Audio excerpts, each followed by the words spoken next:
Good afternoon once again, ladies and gentlemen. Thank you for being with us today. We have another great announcement. Seems like we're doing these every other day, which is great here at the university. There's so much momentum about the great things happening here up at Niagara University.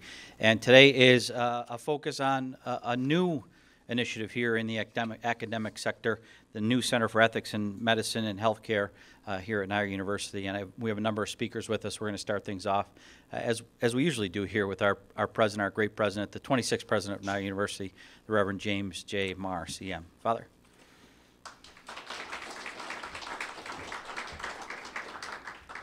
Thank you, Tom, and thank you, everyone, for coming out today. We're delighted to inaugurate this first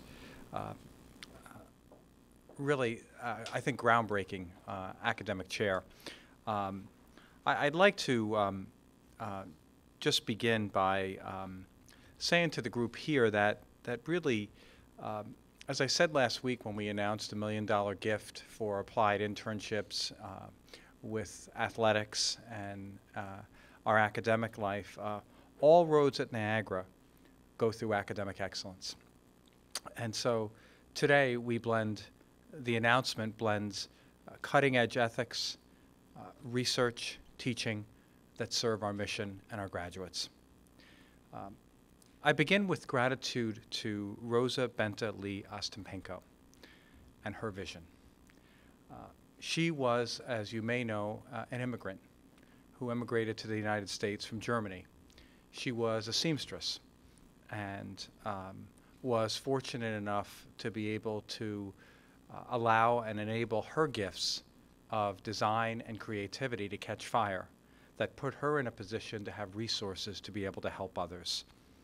So her gift to Niagara University today establishes the platform for us to be able to advance our Catholic Vincentian mission in the context of her vision, our vision, and a vision that in a groundbreaking way, when she allocated the money for this gift, one of the conditions was that this center would be interdisciplinary in its academic focus. A rather remarkable vision for someone who never worked in academia and who gave this gift. So we are incredibly grateful to her and the legacy that she leaves us. And we will work to be faithful to that legacy. I also am deeply grateful for the perseverance of those who brought forward this gift, the great stewards. This happened under the presidency of Father Donald Harrington in the 1980s. Father Harrington's vision, the person who engaged Rosa was Father Frank Pryor, a beloved figure to many of us in the Vincentian community, and a 1951 alumnus of Niagara University, Jim Keenan. They first engaged Rosa and asked her about helping Niagara University. And today, the establishment of this center really helps our faculty, our students, our communities, and the people that they will serve to be the beneficiaries of this great gift. So we thank Father Harrington, we thank Father Pryor, we thank Jim Keenan for their great, great perseverance to hold tight to this vision. This contact was made in the 1980s, and Rosa kept saying to Father, don't worry, there's a gift coming, and it sure came in full force. So it's a lesson for all of us about the vision, about staying firm in our perseverance, and the seeds that we plant, we never know how they'll blossom.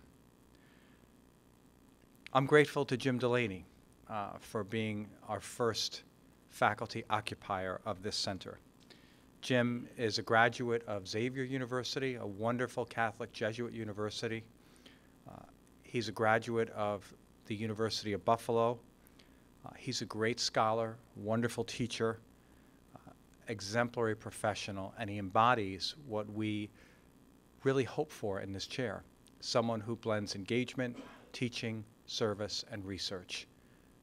And I am quite confident that once he gets running with all of this and with the other faculty members, we will have an incredibly dynamic and impactful center.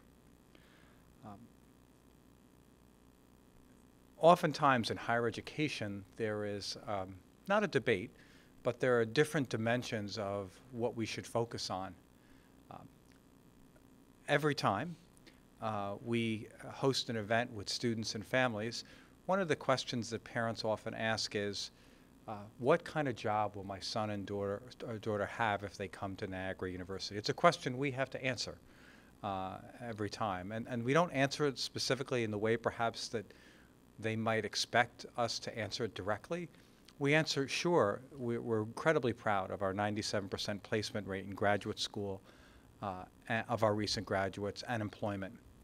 But we're also incredibly proud of the development that happens for our students at Niagara University, the full flourishing, that we promise to them that we will do everything we can to have their sons and daughters be successful in the outcomes that we seek at Niagara University. But we also pledge to them that we will be equally diligent in not only their students and sons and daughters finishing at Niagara University, but flourishing, developing academically, personally, socially, and spiritually, and being instruments of ethics and of healing for our world. So that's what we celebrate today. Not only the end in mind, but the journey as well.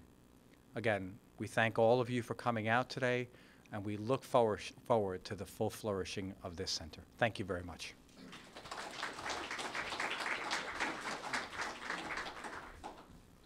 Thank you, Father, for your words, for being with us today.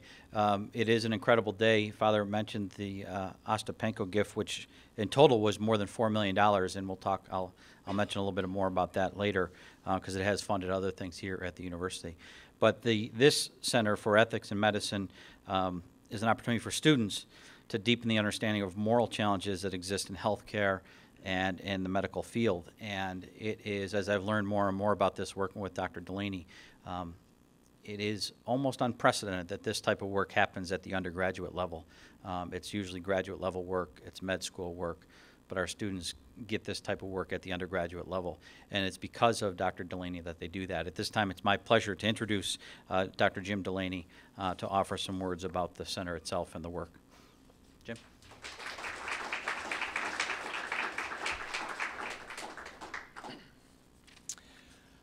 I want to start just by saying thank you. Thank you to everyone for taking the time to come to support the beginning of what is a very exciting initiative here at NU.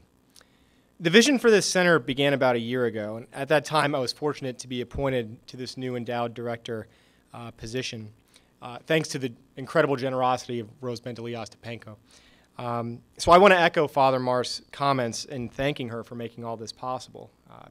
Her philanthropy, her compassion, her whole life, I think, embodies the core of our Vincentian mission here at Niagara. As a university community, we will forever be grateful to her. As things have come together over the last year, I've been blessed to have the support of so many people here on campus. I couldn't possibly list all of them. They told me to keep my comments to 3 to 4 minutes. My students can tell you that once I get going, brevity is often not my strong suit. But I have to at least mention a few people by name. Dr. Peter Butera, my dean, who couldn't be here today, our provost, Dr. Tim Ireland, our president, Father Maher. They've gone above and beyond just to make this day possible in terms of the support that they've given. And looking around, I have to say, really, this day is exactly how I hoped it would be, only with more snow. The center is composed of 13 faculty members from a wide range of disciplines here at Niagara. Many of them are here today. Thank you as well for being here. I'm so honored to be able to work with you and do the work of this center. Now, what will that work be? So obviously, ethical questions arise constantly in the realms of healthcare, medicine, human wellness. I think it's important that we address them critically, and that means doing so both with reason and with compassion. And the center will promote this kind of exercise in various ways. So we will foster interdisciplinary collaborative research projects among faculty members here at the university. We will organize various events in the form of speakers, panel discussions, conferences here on campus. And so, in fact, just coming up this fall, we have some exciting things happening. So this September, we will host a renowned physician who will talk about the ethical challenges surrounding patient safety in hospitals. In October, we will partner with my colleague, Dr. William Cliff, in organizing the annual Hughes Lecture, which addresses topics of importance in healthcare. And later that month, we will hold a symposium with several invited bioethicists to explore the ethical dimensions of the doctor-patient relationship. But I think the aspect of the center that I'm most excited about is that we will house an exciting new extracurricular program for our undergraduate students. The program will be an opportunity for them to deepen their understanding of topics of ethical significance in medicine and healthcare. And my hope is that this group of students will form a community in which they can engage in deep questions with each other and with the faculty. I am constantly impressed by our students. We'll hear from some of them in a few minutes. Their thoughtfulness, their intellectual curiosity, their sense of social responsibility. And in recent years, many of them have asked if NU could have a program like this. And I can't tell you how happy I am that I can now say yes. So I say to the students, first and foremost, this center is for you. Once again, thank you to all of those who have helped get us to where we are today, but of course, today is just the beginning. I am humbled and truly grateful to have the opportunity to direct the Ostapenko Center for Ethics in Healthcare and Medicine. I am convinced that we will do great work in the years to come. Thank you so much.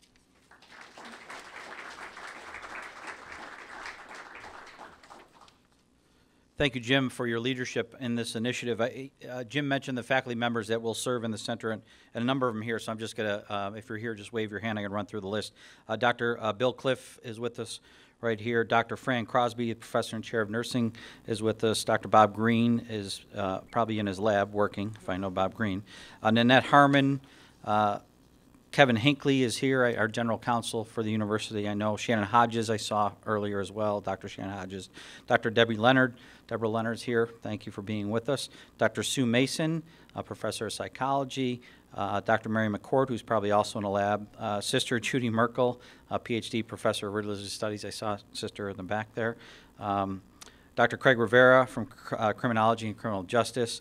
And then this one, and this is why I wanted you to pay attention to it, Dr. Rolanda Ward, Associate Professor of Social Work, but also the endowed faculty director of the Ostapenko Center for Race Equality and Mission.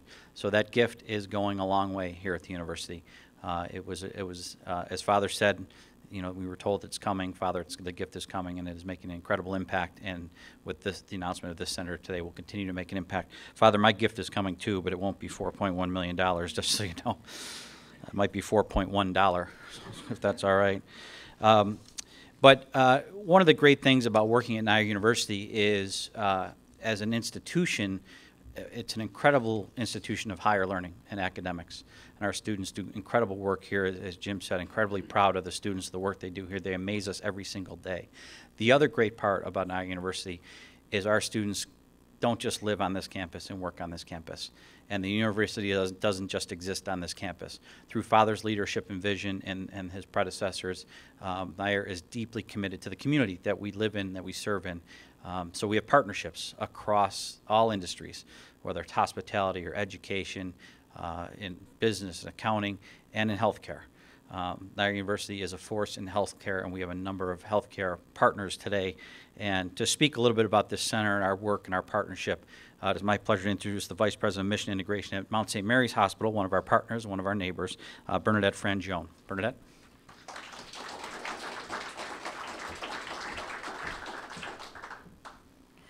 Thank you, Father Maher and Jim, for this opportunity. It's certainly a pleasure to participate in this important event that furthers our partnership between Niagara University and Mount St. Mary's Hospital in their healthcare and ethics program.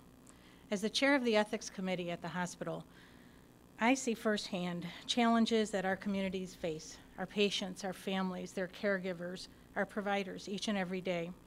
Modern medical technology has been a wonderful opportunity for many people with care, treatment, alleviation of symptoms, but that sometimes leaves us in some challenging situations that are complicated. Human life is a sacred gift from God. All people are worthy of care, respect, and protection from harm. There's a long tradition of Catholic moral theology that provides a foundation for discernment and evaluation of ethical situations when it comes to individual clinical circumstances and views. There are multiple areas where ethics exist in healthcare and education is critical. What a better place to start than such education here with the students at Niagara University, and that they both have at the core of their mission embodying that vision of St. Vincent de Paul in scholarship, teaching, and service. We look forward to helping Niagara University prepare your students for the challenges that they're certainly going to face in the future in both their personal and professional lives. Thank you.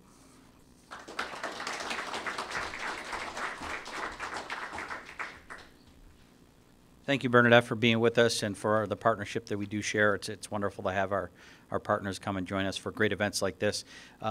Whenever we have an initiative, the most important thing, it comes from Father Maher, or the Executive Vice President, Dr. Debbie Colley, or Provost Tim Ireland. It's the first question we always ask is, how does it impact our students? What does this mean for our students? Because that's why we are here.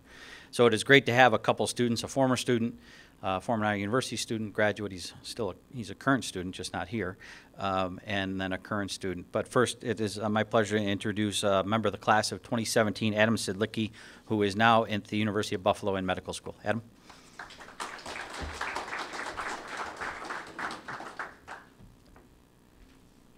Thank you. Hello, everyone. My name is Adam Siedlecki. As you just heard, I was a member of the class of 2017 at Niagara University, and I'm currently a first-year medical student at UB, just down the snowy roads. I had the pleasure of conducting an independent study with Dr. Delaney in my senior year, and I can confirm everything that Father Maher has said about him. So when he asked me to come here and share a few words about the importance of ethics, particularly medicine, I was very grateful to come back and make this full circle trip. I was honored to be invited here, and I want to talk a little bit about those experiences I had personally, just from the perspective of a first-year medical student, about the importance of ethics.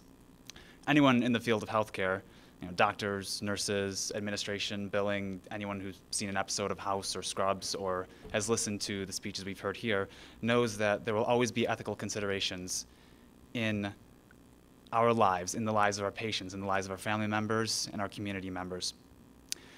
And these ethical considerations, no matter how difficult, must always be addressed. Healthcare providers will deal with people's lives. Our actions and decisions will have long-lasting consequences. So it's worth every effort to learn and understand ethics. From my personal experience at UB, as part of our curriculum, we meet with a group of students. We'll actually meet with a practicing physician, and we'll learn some basic etiquette about patient examination, how to conduct a physical exam, how to speak to a patient. But my physician teacher actually does things a little bit differently. He likes to start each class off with an ethical dilemma. And some of these are silly and lighthearted, like should doctors be required to write letters validating the need for emotional support animals on a plane? And it's fun to see that go from dogs to cats to chimpanzees and peacocks and hippos. But sometimes, it did go to hippos. Sometimes they get a little complicated and a little hard. Sometimes there are questions like, should a high school girl who has attempted suicide be barred from being on a transplant service list? He'll let us discuss these questions without endorsing any specific answer. And while we discuss and debate among the students, our physician teacher reminds us that questions like these will follow us throughout our entire medical careers. We might not have the answer now. We may not have the answer ever, but these are questions that will have significant implications on the lives of our patients, questions to which the answers might not be found in a textbook or heard in a lecture, and questions that might change as medicine changes or as medical knowledge changes. And as I would listen to my friends, my classmates, talk about these questions, discuss and debate, even though I know they're so smart, I realize that the hardest questions we'll have in medicine aren't going to be about aberrant phosphorylation of some protein in some signaling pathway. But the hardest questions we face in medicine are going to be those that challenge us to make an ethical decision in a new and an unanticipated way. Well, that's scary for some of us, so how will we be ready for this? Well, as with the rest of our curriculum that UB provides, practice, experience, and knowledge. No solution is going to come to a problem that we neglect to understand. And that is what I believe the Ostapenko Center for Ethics in Medicine will provide to the students of Niagara University. It'll provide awareness, conscientiousness, experience in constructing, evaluating, modifying, refuting, counter-arguing, all in the context of healthcare. These are the tools that will equip students of NU and future healthcare providers to lead their colleagues and face the future dilemmas they will encounter one day. I can think of no one more qualified to lead the students of NU than Dr. Delaney, who led me 1 year ago. I can do math. I'm proud of Niagara University for implementing this program. I'm grateful for the gift of Bente Ostapenko, and I'm a little jealous that I didn't get this when I was a student, but I'll survive. Thank you, and good luck to all of our students for this wonderful opportunity. Thank you.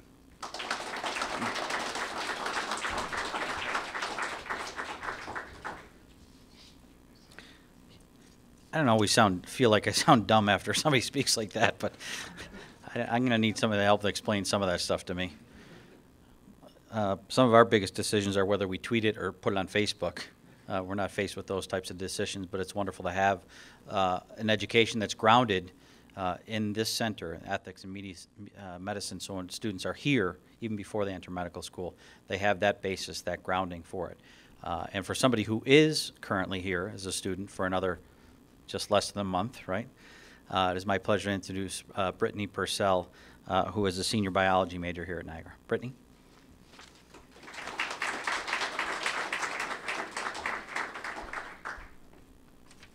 Hi. Like you said, my name is Britteny, and I'm a senior biology major here at Niagara. And I'm honored to be able to have this chance to kind of give the opinion of what students here at Niagara will gain from something like this. As my last year here at Niagara comes to a close, I have spent some time looking back and reflecting on all of the experiences I have had, and hopefully, the knowledge I have gained along the way. Coming into my first year at Niagara, I immediately knew that I wanted to become a doctor. At the time, I understood all of the hard work that was going to come in my upcoming classes. However, one important thing that I did not understand was that preparing to become a physician is so much more than the science background you gain during your undergraduate studies. Naively, what I failed to consider was how big of a role ethics plays in the medical field. Ethics in the medical field is so important as it helps practitioners make decisions about patient care, increases patient privacy and confidence, increases public support and trust, and in general, improves patient care overall. Having a program like this at Niagara is essential for students who, like myself, needed a more holistic understanding about what it takes to become a physician. One aspect that I feel can be overlooked is that even though healthcare delivery is primarily led by knowledge in the health sciences, it is also guided by ethics. More importantly, a strong foundation in both is crucial for becoming a successful healthcare professional. I am extremely excited that Niagara is opening a center that is dedicated to fostering the research and discussion of ethics in the healthcare field. With this center, students will be able to truly understand everything that goes into becoming a physician and into medicine. To me, this launch signifies everything that Niagara stands for, in that here at Niagara, the goal is not simply to just gain the foundational knowledge you will need for your intended profession, but rather to leave here having everything you will need for a successful future. Thank you.